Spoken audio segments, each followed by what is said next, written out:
Hello friends, स्वागत है आपका आपकी अपनी चैनल रोजगार विद रीत में। फ्रेंड्स, आशा है आप सब स्वस्थ होंगे, मस्त होंगे और आपकी तैयारी बहुत ही अच्छे से चल रही होगी। आज की क्लास में हम लोग राज्य व्यवस्था के इम्पोर्टेंट क्वेश्चन को देखेंगे जो प्रीवियस ईयर में बार बार पूछे गए हैं और आगामी सभी परीक्षाओं के लिए बहुत ही महत्वपूर्ण है। तो चलिए स्टार्ट करते हैं।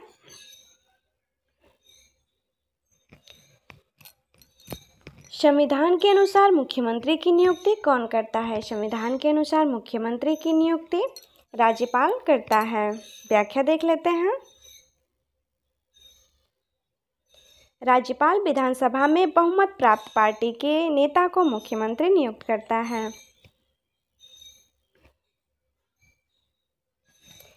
भारत में संघ सूची के विषयों पर कानून बनाने का अधिकार किसका है? भारत में संघ सूची के विषयों पर कानून बनाने का अधिकार केंद्र सरकार का है। व्याख्या देख लेते हैं।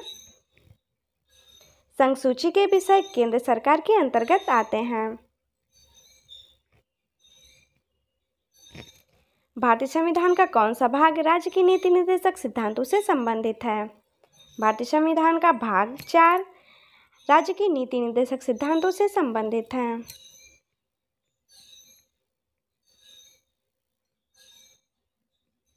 राज्यसभा में निर्वाचित सदस्यों की संख्या अधिकतम कितनी हो सकती है? राज्यसभा में निर्वाचित सदस्यों की संख्या अधिकतम 238 हो सकती है। व्याख्या देख लेते हैं। राज्यसभा में निर्वाचित सदस्यों की अधिकतम संख्या 238 हो सकती है। इसके अतिरिक्त 12 सदस्यों को राष्ट्रपति द्वारा नामित किया जाता है, जिससे राज्यसभा की कुल सदस्य संख्या 250 हो जाती है। संविधान के अनुच्छेद 80 के अनुसार राज्यसभा की अधिकतम सदस्य संख्या 250 निर्धारित की गई है। इन 250 सदस्यों में से 238 सदस्य राज्यों और केंद्र शासित प्रदेशों के प्रतिनिधि होते हैं, जिन्हें राज्यसभाओं के सदस्यों द्वारा अप्रत्यक्ष रूप से चुना जाता है। 12 सदस्यों को भारत के राष्ट्रपति द्वारा नामित किया जाता है, जो कला, साहित्य, विज्ञान और सामाजिक सेवाओं के क्षेत्र में विशेष ज्ञान या व्यवहारिक अनुभव रखते हैं। संविधान के अनुसार राज्यसभा का अध्यक्ष कौन होता है? संविधान के अनुसार राज्यसभा का अध्यक्ष उपराष्ट्रपति होता है। भारत के उपराष्ट्रपति राज्यसभा के अध्यक्ष होते हैं। मौलिक अधिकारों में से कौन सा अधिकार कानून के समझ समानता से संबंधित है? मौलिक अधिकारों में से अनुच्छेद 14 कानून के समझ समानता से संबंधित है।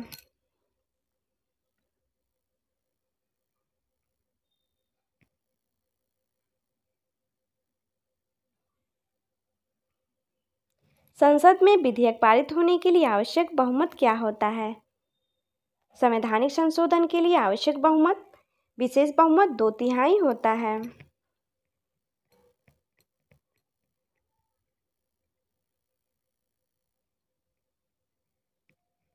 भारत में मौलिक अधिकारों की रक्षा करने का मुख्य स्रोत क्या है? भारत में मौलिक अधिकारों की रक्षा करने का मुख्य स्रोत सुप्रीम कोर्ट है। व्याख्या देख लेते हैं।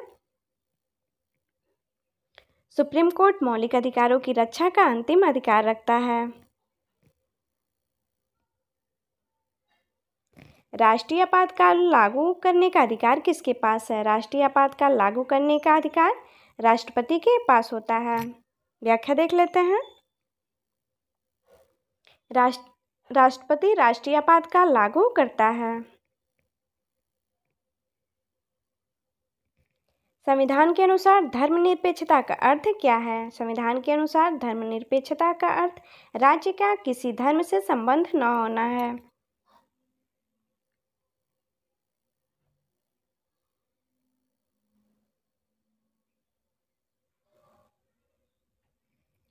भारतीय संविधान की प्रस्तावना में लोकतंत्र का अर्थ क्या है? भारतीय संविधान की प्रस्तावना में लोकतंत्र का अर्थ है जनता का शासन।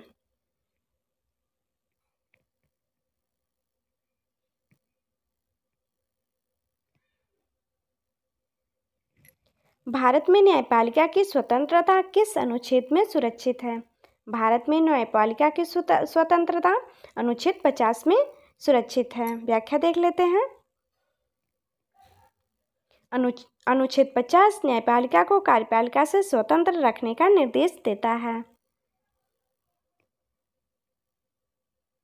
संविधान में संसद शब्द किसका पर्याय है? संसद का अर्थ होता है दोनों सदन, लोकसभा और राज्यसभा दोनों।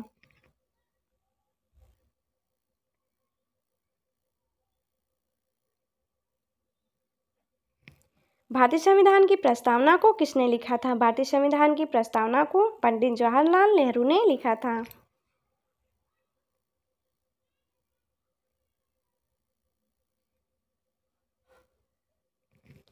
भारतीय संविधान के किस भाग में सशस्त्र बलों के कर्तव्य का उल्लेख है?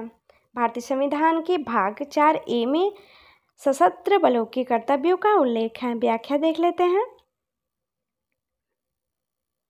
भाग 4A में मौलिक कर्तव्यों का उल्लेख है, जिसमें सशस्त्र बलों के कर्तव्य भी शामिल हैं।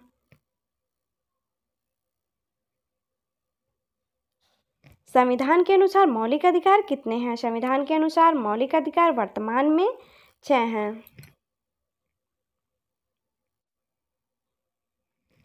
संविधान में आपातकाल की स्थिति में कौन सा मौलिक अधिकार निलंबित हो जाता है? संविधान में आपातकाल की स्थिति में अनुच्छेद 19 निलंबित हो जाता है। व्याख्या देख लेते हैं।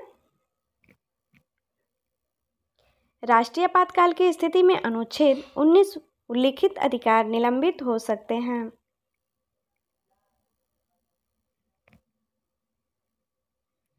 मौलिक अधिकार किस भाग में दिए गए हैं? मौलिक अधिकार संविधान के भाग 3 में दिए गए हैं।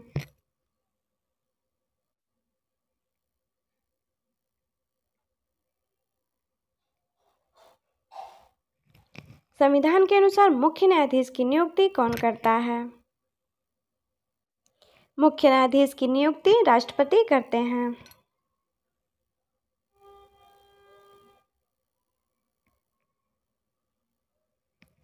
नीति निर्देशक सिद्धांत का उल्लंघन होने पर क्या कार्यवाही की जा सकती है? कोई कानूनी उपाय नहीं। व्याख्या देख लेते हैं। नीति निर्देशक सिद्धांत नीति संबंधी मार्गदर्शक हैं, जिनका उल्लंघन कानूनी अपराध नहीं होता।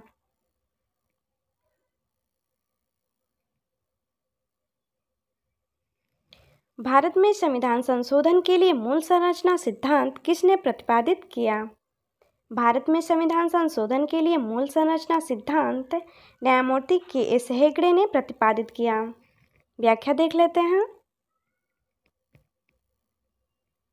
मूल संरचना सिद्धांत सुप्रीम कोर्ट के न्यायमूर्ति के.एस. हेगड़े ने प्रतिपादित किया, जिसमें कहा गया कि संविधान की मूल संरचना को बदला नहीं जा सकता।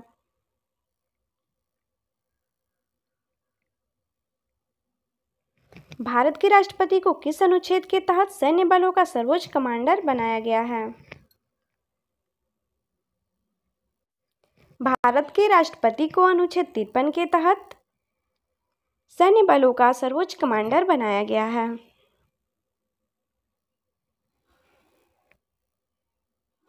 अनुच्छेद 53 के अनुसार राष्ट्रपति भारत के सशस्त्र बलों का सर्वोच्च कमांडर होता है।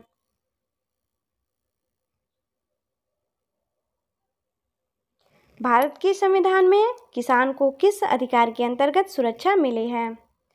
भारत के संविधान में किसान को नीति निर्देशक सिद्धांत के अधिकार के अंतर्गत सुरक्षा मिली है। व्याख्या देख लेते हैं। नीति निर्देशक सिद्धांत के तहत किसानों के हितों की रक्षा करने के निर्देश हैं। संसद की कितनी स्थायी समितियां हैं? संसद की लगभग 16 स्थायी समितियां हैं। व्याख्या देख लेते हैं। संसद में लगभग 16 स्थायी समितियां कार्य करती हैं।